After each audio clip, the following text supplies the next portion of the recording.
CRB volunteer since 2015. Presently, the PPCRB Diocesan Lay Coordinator from the Diocese of Cubao. So, hindi po sa akin, Cubao. And the Deputy Coordinator for NCR. Ladies and gentlemen, to talk on Paul Watchers training, our speaker, let us welcome Mr. Leonardo Don Sacamos Jr. Magandang hapon po sa inyong lahat. Mahirap po magsalita pagka nasa bandang hapon na kasi tutulugan tayo, no? Pero di bali mamaya may pampagising din ako, no? Mas mahirap na version nung sinayaw ninyo kanina. Okay? Okay. Pang millennial naman yung kanina kasi ginawa ni Doc Arwin. Pang 60s and above, no? So, gagawa naman natin ng mga nabuboard na mga kabataan, no? Gagawa tayo ng sayaw, kasi na tugtog ng mga pang 60s, below 60. Okay? But anyway, bago tayo pumunta doon, dito muna tayo, trabaho muna tayo. Pole watching training, no? So, siguro, sanay na kayo ng pole watching, so hindi ko nadadaanan yung pinaka-basic, no? Yung mga important aspects ng pole watching yung dadaanan ko, no? So, ito kanina nakita nyo nito, no? So, nakita nyo na live, no? So, useless na itong picture na to kasi nakita nyo na live kanina. So, alam na natin yung basics natin dito sa ACM, no? By the way, ang tawag na natin dito sa machine na to is ano yun? Automated Counting Machine, okay? Pag may narinig kayo VCM, obsolete na yun. Hindi na VCM na yun, di ba? Nagsimula tayo sa PICOS, napunta tayo sa VCM, ang ngayon ang tawag na natin ay Automated Counting Machine. Okay?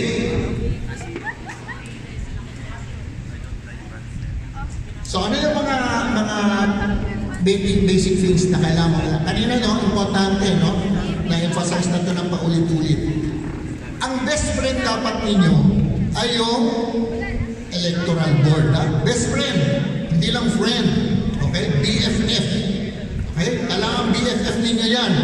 Kasi yan yung pinaka-closest ninyo na kailangan may cooperation kayo pareho. Okay? So, importante yan na ma-develop ninyo yan. No? Kanina nabigyan na kayo ng tips kung paano ma-develop yung relationship nyo doon sa electoral board. No? Ang pinakamaganda talagang relationship na pwede mo ma-establish sa electoral board is what? Sa hirap at ginhawa. Okay? Paano nyo magagawa yun? Kanina inimungkahi ni Dr. Arwin kanina, samahan nyo sila sa training. Okay? So yan yung unang hirap. Diba? Unang hirap kasi, kasama niyo doon. Diba? Parang kaklase mo lang yan. Diba nagiging close mo yung kaklase mo? Bakit? Katabi nyo sa upuan sa classroom eh. Ito yung oportunidad ninyo. Yung kung saan naka-assign, anong day naka-assign ng training ng electoral board doon sa lugar ninyo, samahan ninyo sila sa training. Tabihan nyo doon sa upuan ko sa inyong training. Mag-usap kayong dalawa. Okay? Tip number 1 yan, ang importante yan, ha? Objective natin, being a poll watcher, dapat ang inyong BFF ninyo. Okay? BFF. Best friend forever. Okay? Bakit wala naman forever, no? Pero, di ba, sa usapan ng eleksyon, parang dynasty lang yan, di ba? Anong dynasty? Mayor forever? O, di kailangan poll watcher forever ka rin, di ba? Kasi kala mo bantayan. Okay, ito nasabi na itong mga statistics kanina, no? Hindi ko na ulitin, ano? So, ganun kadami ang mga positions na kailangan i-elect. So, ilang kandidato? 44,299. Ganun kadami yan. Okay? Ganun kadami. And then, ito, nakita nyo dito, no? Na-mention na, 12 yung senators, party list representative 63. Mabatay doon sa local, no? Governors mo, 82. Vice governors, of course, 82 din. Mayors po, 149 yan. Buong bansa, municipal mayors doon, 1,493. Etc. No? Doon sa mga konsehal, municipal at saka city, dami daming posisyon yan, daming political. 11,948 iluluklok mo sa posisyon. Ganon kadami itong pinag-uusapan natin sa eleksyon ito. Okay? Para lang makita ninyo, no? Sabay-sabay tayo ng Pilipinas dito. Hindi lang kayo, no? Sa Laguna. Sabay-sabay tayo lahat, no? Kaya ako'y natutuwa na nahihila ako dito kahit sa Cubao ako, naiintindihan ko yung nararamdaman ninyo kasi sabay-sabay tayo lahat dito. Okay? Okay, yan yung mga general statistics na nasabi na to kanina, no? Ang importante dito na kailangan malaman ninyo is yung ACM machines, ano? Kasi yung ACM machines, yan yung pinakabasihan mo kung paano mo gagawin yung manning mo, no? Pag-a-assign mo ng mga poll watchers mo, no? Kung gaano kadami ACMs, gaano kadami yung minimum mo na poll watchers doon, no? Na isabi din natin kanina, medyo magsa-struggle kayo kung i-assign nyo na poll watcher isa lang sa bawat ACM.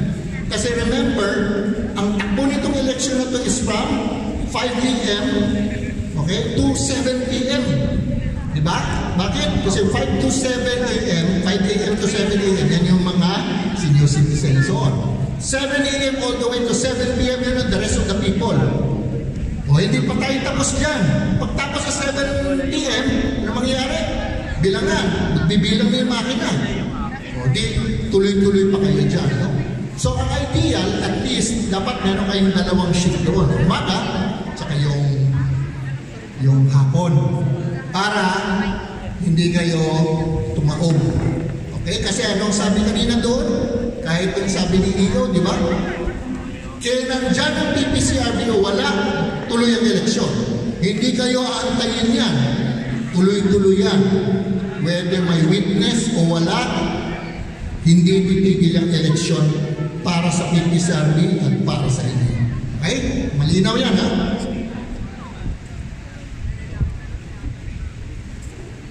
Okay, ito yung election procedures, no? So, daanan na natin na mabilis, no? So, una, yung botante, pumupunta yun sa voters assistance desk, di ba? Kaya importante na meron tayong nagpe-pwesto doon sa voters assistance desk. Okay? Bakit? Kaya nga pumunta ng voters assistance desk yung botante, kailangan niya ng assistance. Imagine kung masasamang tao yung magbibigay ng assistance sa'yo. Ay, saan ka mapupulot niyan? So, importante yun na napipwestohan yan, no? Ang primary objective ng voters assistance desk is really to provide information to the voter. Ano yung information binibigay niya? Anong presinto ba siya magboboto? Okay? Pero hindi lang yun. Ina-advise mo rin siya, ina-assist mo rin siya kung saan particular na kwarto, building, or floor siya pupunta para bumoto. Okay? So, hindi lang presinto sinasabi mo sa kanya. Kailangan sabihin mo rin, nasa ang building yan, anong floor ng building na yun, at anong room. Okay? So, importante yan, basic lang naman yun, pero para makita nyo, para sa inyo, simple lang yun, para sa kanila, importante yun eh. Lalo na kung malaki yung lugar na pagbobotohan, ayaw mong lumalako ang mga botante sa bawat building at hinahanap ng bawat floor at bawat room kung saan siya dapat bumoto. Now, pag ginawa natin ng tama ito, nababawasan din yung traffic sa loob ng voting center. Diba? Daming tao pakalat-kalat mo nakikita ng leg, ang sakit na ng leg nila, diba? Kakahanap, nasan ba sila? Yun ang halaga ni Voters Assistance Desk. Pag natulungan natin sila ron, galing sa Voters Assistance Desk, diretso na sila doon sa building floor at kung anong kwarto siya magboboto, nabawasan na natin yung mga palakot-lakot mga tao dyan kung saan lugar. Okay, next. Pagkatapos ng diretso na siya sa voting precinct, yan ay step number 2. Pangatlo, pagpunta niya doon sa voters, sa presinto na yun, no? Ang step na kailangan niya gawin, kailangan niya presinta ang sarili niya sa electoral board, di ba? Sino yung electoral board natin? Yung BFF natin, okay? Sabay, kindat-kindat din kayo doon sa BFF niyo, may voter na tayo, kindat, okay? Now doon, ang gagawin niya, identify niya sarili niya, okay? And then yung EB naman, ipapakita niya yung balota, no? Now, nabanggit kanina yung listahan na ginagamit ng Electoral Board. Ngayon yung tawag nilang EDVCL, no? Election Day Computerized Voters List. Okay? Yung listahan nila na yun, meron na rin colored picture ng botante. Okay? Kung makita ninyo yun, medyo mas malinaw na yun. Para na siyang one by one ID someone. Malinaw-linaw na yung picture. Yung mga dati nakita nyo, di ba parang lahat sila kamukha? Di ba? Ngayon medyo malinaw-linaw ito ngayon, no? So nakakalaki ng tulong nito. Na pagkatapos na, papakita ng TV yung balota, yung malinis na balota. Nabanggit na rin kanina, make sure na yung botante, i-check niya na yung balota, walang markings, no? Importante din doon, no? Na kailangan i-check niya na hindi natamaan o hindi nasugatan yung timing marks, no? Ano yung timing marks? Yan yung sa kaliwa at sa kanan ng balota, yung may mga guhit-guhit, no? Isa sa mga technique na pwedeng gawin, kunyari kung gusto ng mga masasamang tao dyan na huwag bumoto yung one is, pinupunit-punit yung tabi-tabi ng mga yun para hindi makaboto yung botante. Kasi pag isubo niya yung balota doon, inire-reject, di ba? Kanina, sinampulan tayo noon pagka dinamage mo yung timing marks, talagang yung buong balota mo, hindi matatanggap. Mainam pa ka mag-overvote ka, at least yung lang portion ng mga kandidato ang hindi nabibilangin, di ba? Pero pagka nasinap mo yung balota, wala kang boto. Ni isa. Okay? So yan yun, no? Panglima, no? After mo mapakita yun naman, so tatanggapin mo na yun, no? So the voter yun is given instructions doon sa balota. Pag bigyan na ng balota na yun, syempre bibigyan kayo ng pen. Okay? Gamitin nyo yung pen na yun, hawag yung mga ballpen ninyo, ha? Kasi yung pen na yun, it is designed for that ballot, no? Kasi baka kung anong marker gamitin nyo, tumagos pa ng todo-todo yung sa kabila, din magkagulo pa kayo. So use the pen that is for that purpose, no? And then once nakuha na niya yun, no? So pumunta na sa voter area, dun sa puwan, para gawin na niya yung pagboto niya, di ba? So alam naman natin gagawin natin dito, magmandig kayo, di ba? Minsan titignan niyo yung botante, titignan niyo kung sino yung nakatingin sa botante. Kasi yun yung mga vote buyer, okay? So huwag ka tumingin doon sa botante, tumingin kayo sa labas, sa tabi-tabi ng botante kasi nandun yung mga vote buyer mo.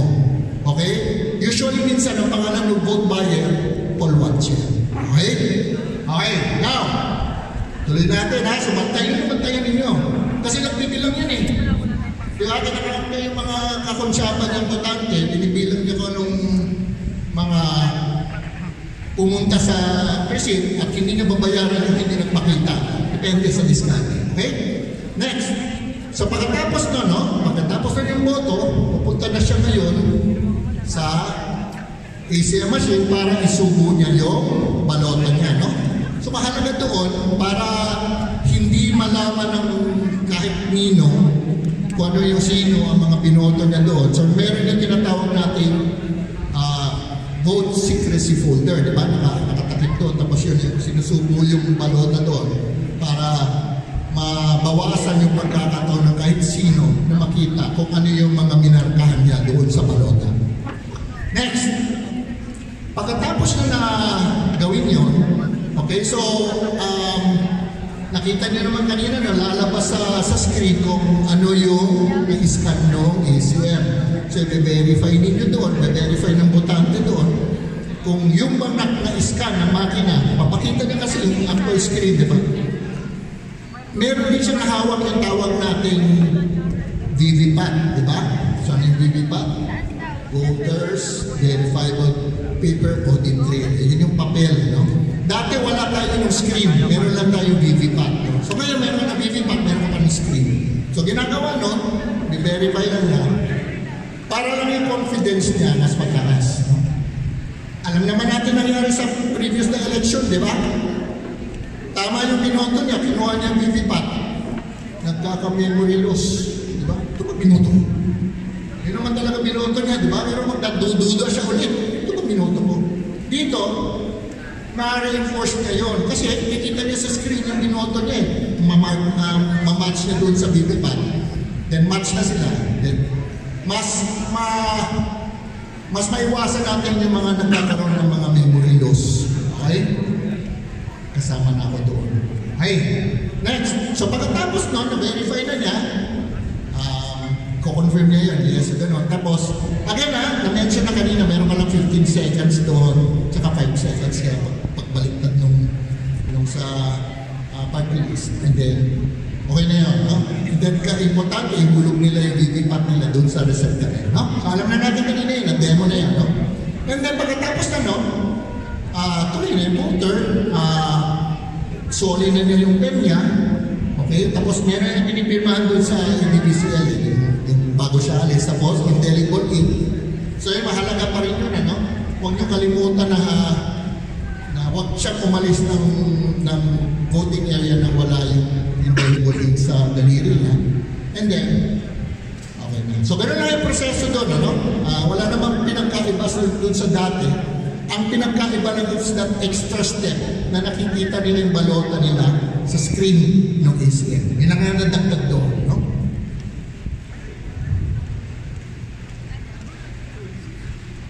Okay. Mga paalala. So, una, every voter gets one ballot, no? So, walang replacement. Kanina nabanggit na yun, ano? The only time na papalitan yung balota mo is kung kasalanan ng COMELEC. Sabihin, yung ibinigay sa yung balota, merong mga damage, mga gano'n. Kaya importante na ang voter, i-check niya kung katanggap-tanggap ba yung clean na balota sa kanya o hindi. Pag tinanggap na niya yun at nagmarkahan na siya, no turning back na yun. Okay? That's it, pansit. Okay? Kita ko yung pansit, kaya that's it, pansit. Okay? So, gano'n lang yun, no? So, importante yun, ha? Hindi ka pwede magkamali doon sa pagboto mo sa balota mo. Yun lang yun. Isang balota lang bawat botante. And that's it. Okay? Now, make sure that you're using no marks. Nasabi na natin kanina yan. Especially yung timing marks, ha? Critical yun. No? Pangatlo, each ballot comes with the name of the candidate. So, nandun yung mga candidate, and then kailangan mo yung oval yung mga binoto mo. Nasabi na kanina yon na mas maganda. It's highly recommended, punuin nyo, no? Fill the oval, no? Pero, ang ginawa natin dito, ang ginawa ni COMELEC dito, binagyan na ng konting palugit. So, kung hindi mo man ma-feel masyado yun, at least mas maganda yung, mas mataas yung tolerance ng ACM to be able to accept, no? So, kahit mag-X ka doon, i-check mark mo yun, nababasa pa rin ng ACM yun, no? Pero tayo, dahil volunteers tayo, sigurista tayo eh. Punuin mo na. Huwag ka nang makipagsapala na parang matanggap naman yun yung pag-elex ko o i-chinek ko. Sure ball na tayo. Ha? Okay. Tapos, no? Na-emphasize din yun, no? Do not overvote. Alam niyo naman mangyayari pag mag-overvote ka. Okay? Hindi niya bibilangin lahat ng binoto mong in-overvote mo. Wala siyang bibilangin doon. Okay? So, yung importante yun, do not overvote. No? And then, isa pa, kung sa examen, bawal ang kodigo, di ba, pag nag-take ka ng test, bawal kodigo, dito pwede dumala ng kodigo. Okay? Ang sinabi natin kodigo, hindi natin sinabi yung sample ballot ng politiko. Okay? Yung kodigo na sinasabi natin, yung mismong papel na pinagsulatan ng botante. Kasi gusto niyang iboto doon. Okay? So, pwede magdala ng kodigo. Okay? Paano mo malalaman mo ano yung tamang kodigo dyan at saka hindi? Simple lang naman eh. Pag tinignan mo, makalat-kalat doon, iiwan doon mga sample ballot, hindi kodigo yun, di ba? Campaign material tawag doon. Hindi, as a volunteer, normally kada alis sa lamesa or sa upuan, pulutin mo na yung mga naiiwan ng mga papel-papel, sample ballot, kung meron man, at itapon. Okay? May iba kasing technique, inuutusan yung botante, magdala na sa sample ballot, magtapos siya ng boto, iiwanan niya sa sample ballot o sa upuan.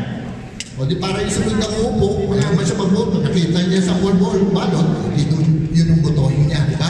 So bawasan na niya yung mga ganong style. Okay? So yan yung importante dyan na yung kodigo. Okay. Next. Okay. How to use the ballot. So, nasabi na natin to, ano? By the way, isa sa mga transparency effort na ginawa ni Comelec is pati yung actual ballot phase, no? Pwede nyo makita. Okay, punta kayo sa website ni Comelec. Hanapin nyo doon yung region ninyo, district ninyo. So, pwede mo i-download yung mismong design ng balota ng lugar ninyo, no? Okay? Para at least, no, mapaghandaan nyo ng itsura, ng mga gano'n, no? So, pwede nyo gawin yun, no? Open yan, public yan. Walang kanya, walang violation yun, no? So, pwede nyo makita yun. Nandun lang lahat yun sa website ni Comelec. Public information yan. Okay. So ganito yung mangyayari sa loob ng voting center. No? So, hanggang mga 10 tao lang yung nasa bawat voting center. Ano nangyayari, di ba? Pumipila yung bumuboto yung 10. Normally may ilalaan na 1 kwarto pa na kung saan yung queue, yung pila, di ba? Pero at any given time, doon sa mismong voting precinct, 10 yung mga pwede magboto doon simultaneously, no? Nasabi ko na rin kanina, ang voting hours natin is from 7 a.m. to 7 p.m. Pero merong early voting para doon sa mga PWD and senior citizen pala, hindi PWD, ng 5 a.m. to 7 a.m. Okay? So pagkatapos na punta doon sa pagboto, diba? Then, go to the ACM, hulog mo yung balota, and then, magpa-indelible ka, exit ka na, no? Sa akin na. Nadana na natin yun. Okay. Ito, no? So, ganito, no? So, yung mga pagkakataon dito, mali lang yung sequence ko dyan, no? Pero kanina napag-usapan na, anong prioritization, no? Pagka medyo siksikan sa loob ng presinto, ang nabanggit natin nilang prioritization kanina sa dominant party, minority party, and then PPCRB. No? Third tayo, sa mali yung slide na yan, hindi tayo yung una doon. Third tayo doon sa priority. No? Pero, hindi naman pwede dominant party, 5 yung kanyang poll watcher doon, yung minority party, 5 din, tapos puno na, hindi na nakapasok yung isang PPCRB poll watcher, hindi naman pwede yun. Okay? So, wala ko nakikitang dahilan na hindi makakapasok yung PPCRB volunteer doon sa loob ng voting precinct, no? Kaya nga ulit, gagamitin, paano masiguro ninyo na makapasok kayo sa voting center? Diyan pumapasok ang BFF ninyo. Okay? Yung BFF ninyo ang magsisiguro na makapasok kayo dyan, no? Hindi yan dahil mayroong mga special favors yan, hindi yan. Karapatan mo naman yun eh. Yung pagiging BFF lang ninyo ang nagsisiguro na gagawin ni BFF yung karapatan mo. Okay? Now, tuloy. Okay. So yung registered voter of the city, no? Ano yung qualifications ng watchers, no? Siguro basic na to sa atin, pero review na lang natin, no? Of course, kailangan registered voter siya, di ba? Hindi ka pwede magbantay ng mga ibang botante kung hindi ka rin naman botante. What's the point, di ba? Para nga magbibigay ka ng test sa isang college graduate, tapos hindi ka naman nag-aral ng college. So, anong basis mo, no? Okay. Alam naman din natin, alam ka namang ang watcher bad reputation. Hindi inaamutang ka lang ng intriga, di ba? So, kailangan meron siyang good reputation. At, of course, hindi rin siya nahusgahan, no? Hindi na siya na-convict sa anumang mga kaso. Okay? Siyempre, alam mo, kailangan talaga marunong ka mag-read and write. Hindi mo pwedeng, hindi mo kaya magbasa. No? And then of course, ang isa pa sa mga importante dito, delikadesa na lang din, no? So dapat yun, meron kang fourth civil degree of consanguinity or affinity to the EBs, no? So ibig sabihin, wala dapat kayong affinity, no? Ano yung affinity? Yan yung pagka-in-laws, di ba? Ano, pagka, ako naman, consanguinity yung mga anak, tatay, gano'n, no? So, hindi pwede yun. Pagka meron kayong relasyon sa EB, except kung BFF ninyo. Okay? So, walang bawal pag BFF mo. Okay? Pero bawal pag kamag-anak mo, of course. Ha? Kasi kung kamag-anak mo yung EB, hindi kayo pwede. Okay? Kasi bakit? Magkukunayin kayo, magkukunsyabahan kayo. Okay?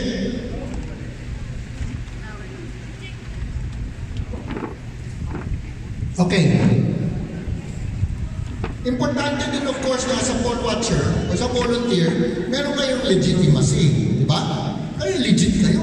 Okay, so importante ito na yung mga candidates will have to be officially endorsed, no? Kaya kanina na pag-usapan dito ba, submit ninyo yung names ng mga volunteers ninyo para ma-recognize sila officially ng EO ninyo, COMELEC, ng PBCO, etc. No? Kasi maraming nagpapanggap dyan. Okay? Yun na lang mga t-shirt natin eh. Di ba? O sino dito nagbigay nung nagturing ng t-shirt sa isang relief operation? Wala nga amin. Pero meron, o. Saan na napunta yung t-shirt na yan? Ito sino nang sumuot doon na hindi naman volunteer. O kung lumitaw yung t-shirt mo doon sa election day, o di meron ng kolorong. Di ba? So meron din kolorong na PPCRD. Bantayan ninyo. Okay? So, importante itong document na to. Alam niyo naman siguro na merong appointment paper para meron ka rin mapapakita doon sa ibig mo na legit ka. Okay? Okay.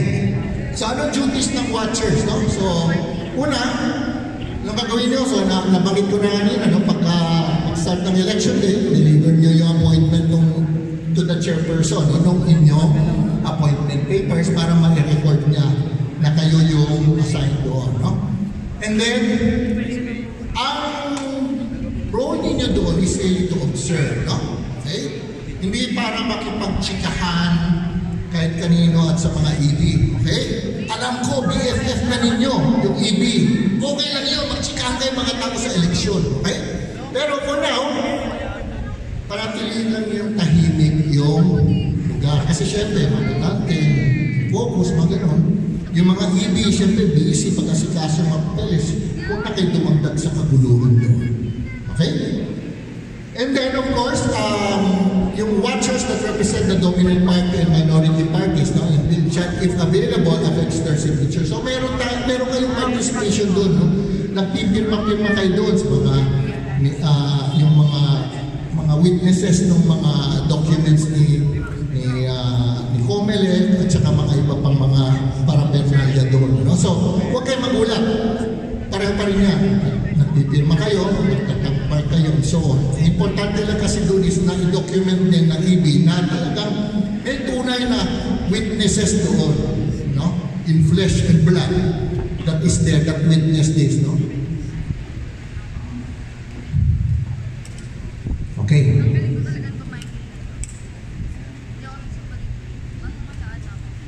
Okay, ano yung rights ng watcher, no? So, kanina, medyo nabanggit din ito, no? Nakalagay dyan, ano? Witness and inform.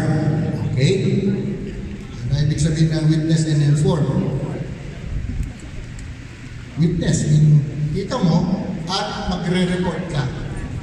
Okay? Wala nakalagay dyan sa word na yan to enforce. Kaya enforce. Pigilan mo. Wala kung anong gusto mong gawin. No? You are there to report to the EB and let the EB enforce. Let the EB take action. No? Ang role mo lang, taga-bantay, taga-report.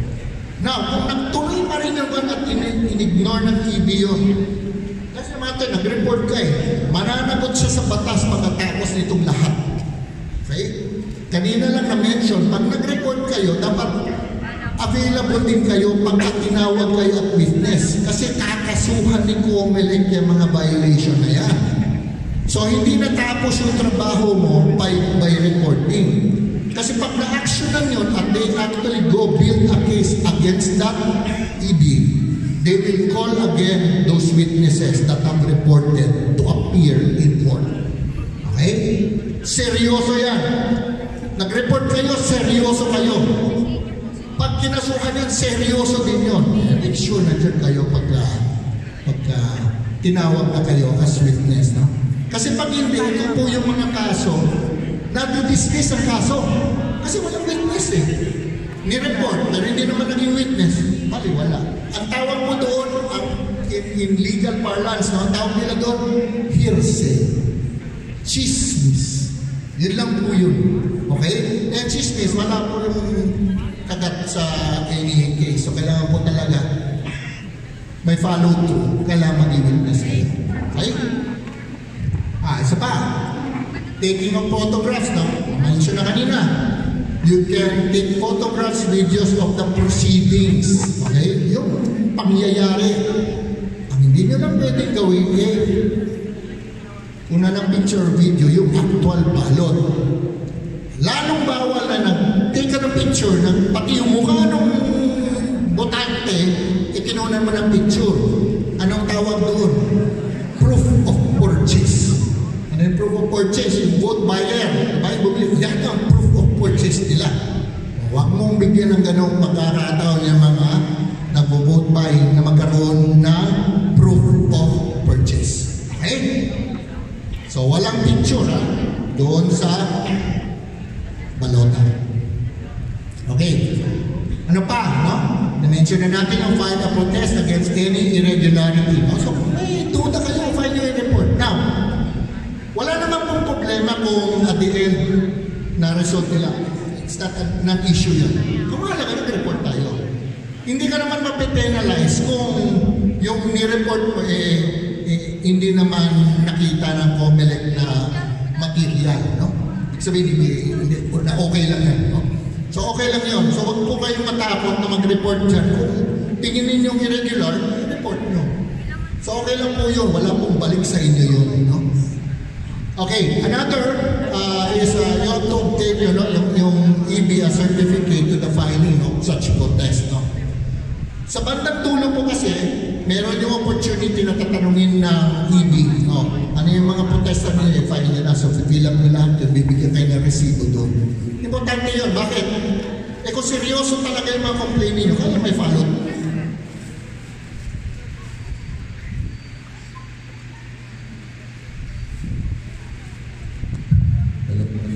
Nag-deploy na sa akin yung microphone.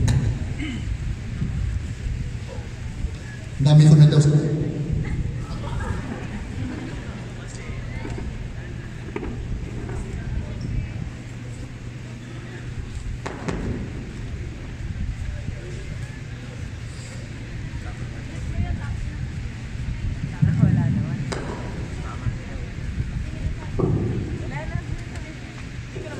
Okay, third try. Okay. So yung EB, no? So importante yung ibibigay na certificate. So yun yung resibo nito para pagka nag-follow through tayo, magagawa natin yan.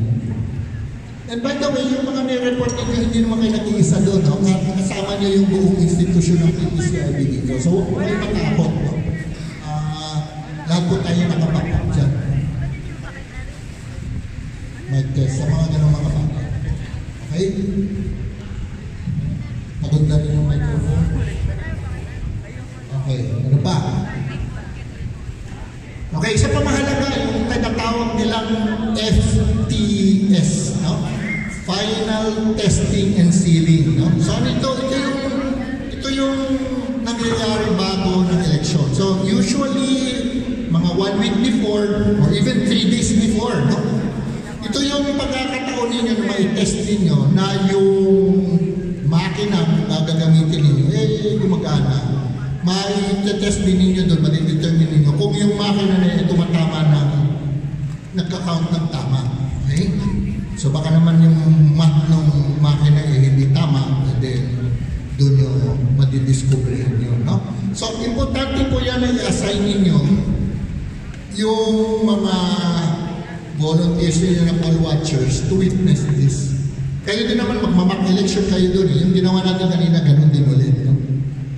Ang pinagkaiba lang nito, yung gagamitin yung balota na isusubo nyo dyan sa FTS, yung tunay na balota. Okay? Pero hindi pa yun yung boto ninyo, ha? Isa lang din yun. Pero ito na yun. Talagang yung mga kandidatong nakalagay na doon sa inyong presinto yun. No? So, pagkakataon ninyo para matest ninyo, para masiguro niyo gumagana yung makina. Okay? So, dito ulit papasok yung sinasabi natin importansya ng BFF, no? Kasi yung BFF sa ninyo ang magsasabi sa inyo kailan darating yung mga gamit na yan. Okay? Kaya mahalaga yan si BFF. Siya yung mag-chuchuchu sa iyo. Darating niya yan tomorrow. Punta ka na. Okay? So, importante yan, no? Para ma-schedule yan. Now, kung sakali man, hindi kayo masyadong close ni BFF, takbo kayo sa EO. So, you see, election officer, kanina sa attorney, pwede nyo itanong sa kanya, Tony, kailan ba yung schedule ng delivery FPS dito sa voting center namin? Okay? So, ganun lang po yan.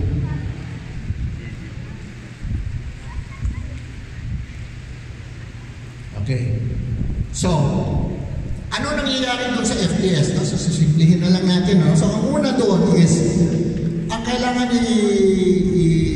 babantayan doon, no? Yun, date and time and place of the final testing. So, kailangan malaman niyo yan. I-observe niyo yung procedure, no? Na ginagawa ng electoral board doon sa FTS.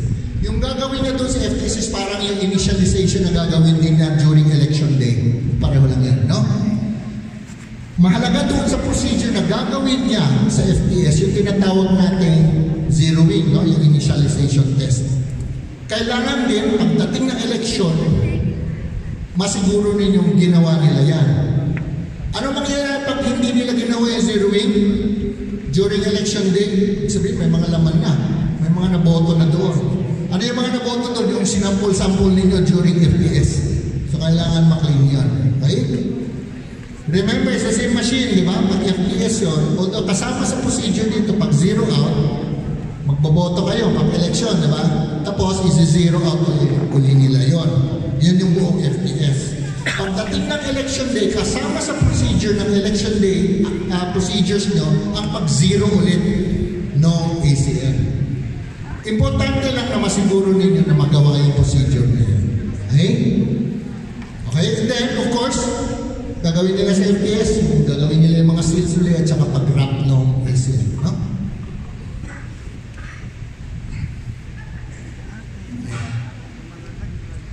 Sa election day, so ito na nga, no? On the day of the election, ito na, papasok na yung ACM doon. Nandun na yung ballot box is empty, i-check mo yung mga plastic seals doon, no? At saka yung packaging ng official ballot. Usually ito, makikita nyo itong condition na to during FTS pa lang, no? 1 week before. Pero siyempre, nire-check nyo lang din ulit yun para ma-ensure lang na hindi na tamper yun or whatever na ginawa doon sa packaging, no? And then, second, you watch the voting process, no? So, dito na, challenge yung mga illegal voters. Again, hindi kayo enforcer na kayo lang nagre-report. So, isusubong nyo sa ED yun para sila ang umaksyon, no? So, kung may mga observation kayo ng mga illegal voters doon, then, report nyo sa ED. Typical naman ako kailan nakikita mo mga illegal voters dito, pag-alagala ba, hindi mo alam kung walang katapusan yung pag-alagala niya, di ba? Then alam mo, hindi naman talaga yon boboto at may ibang intention, no? So, ganun lang yan, no? So, and then observe din yung compliance doon. Kaya importante dito yung training, no? Together with the electoral board. Kasi kailangan masunod lahat ng proseso. Ang kagandahan kasi niyan, kung classmate kayo ng EB na yun, pag may nakalimutan siya, sino tatanungin niya? Siyempre, classmate niya, di ba? Doon kayo papasok. Di ba? Kasi kung kasama kayo doon, pagdating ng election day, ito na yung electoral board. Ano nga yung ginagawa natin sa step 3 nito? Doon kayo pumapasok. Ito yung gagawin sa step 3. So, kayo mismo actually, nakakatulong to make sure na yung EB ninyo, igagawin yung tamang procedure. Okay? Tulong-tulong kayo dyan. Okay?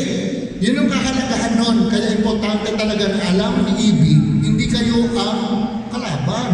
Kayo ang kakampi. Okay?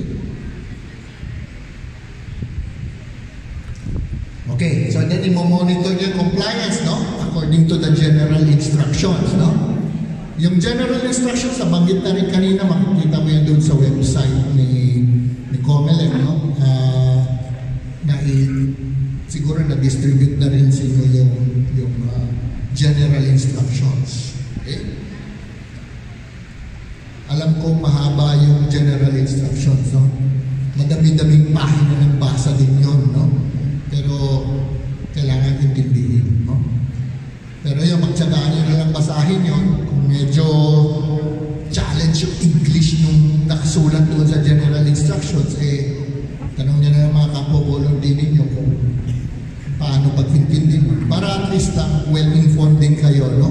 Kasi kailangan magtulungan kayo with the EB doon sa mga bagay na yan, no? Kasi hindi naman lahat talaga yan maalala ng electoral. Okay. Nasabi na rin kanina, no? Ano ang kopya niya? Anong number ng kopya ni PPCRB? 4. Okay? Kung nakita nyo kanina, sa bagay, hindi tayo kasi nag-run ng election return, no? Explicitly nakalagay sa ER for PPCRB copy. So walang pagdududa yon. Hindi kayo mag-aagawan ni Namfrel ng ER kasi nakasulat mismo doon sa ER mo for PPCRB copy. Okay? So walang doubt doon. Walang pag-alilangan, walang issue dyan. Now, na-mention na kanina, 9 copies yung ilalabas doon, tapos meron pa siya second set of 21 copies after transmission. Okay? Mahalaga yung nakalagay dyan. 21 copies after transmission. Ano ibig sabihin? Meron kang preba ng ER mo bago nag-connect ang ACM sa network. Okay? Ibig sabihin, bago pa yung nag-connect sa network, meron ka ng kopya. So, hindi pwede na-tamper yung data pag-transmit. Diba? Narinig nyo yung issue ng transmission na yan. Haba-habang usapan na yan eh. Pero sa PPCRB, hindi issue sa atin yan eh. Bakit? Bago pa nag-transmit yun. Alam ko na resulta eh. Hawak ko yung ER eh. Ano ngayon yung transmission na yan, no? So, meron kang kopya. Proof. Okay, hindi proof of purchase, ha? Proof of election return of that ACM prior to transmission. Sabihin, hindi pa nag-connect yan kung saan.